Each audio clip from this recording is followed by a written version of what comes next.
സംസ്ഥാന സർക്കാരിൻ്റെ ഇന്ദിരാ ഗ്യാരണ്ടി പദ്ധതിയുടെ ഭാഗമായി ആദ്യ മന്ത്രിസഭാ യോഗത്തിലെടുത്ത തീരുമാനം അനുസരിച്ച് ജൂൺ 15-ാം തീയതി മുതൽ പ്രായഭേദമന്യേ എല്ലാ സ്ത്രീകൾക്കും ട്രാൻസ്ജെൻഡർ വ്യക്തികൾക്കുമായി KSRTC ബസ്സിലെ ഓർഡിനറി സർവീസുകളിലെ ബസ്സുകളിൽ സൗജന്യ യാത്രാ സ്കീം ജൂൺ 15 മുതൽ നടപ്പിലാക്കുന്നതിന് അതിനുള്ള അംഗീകാരം നൽകാൻ വേണ്ടി തീരുമാനിച്ചു.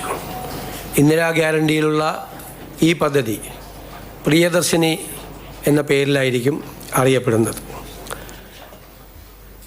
വരുമാനം കണക്കാക്കിയിട്ടില്ല, പ്രായം കണക്കാക്കിയിട്ടില്ല, കണ്ടീഷൻസ് ഒന്നും ഇല്ലാതെ ആദ്യം ഓർഡിനറി ബസ് സർവീസിലാണ് ആദ്യഘട്ടത്തിൽ ഈ പദ്ധതി സൗജന്യ യാത്ര തീരുമാനിച്ചിരിക്കുന്നത്.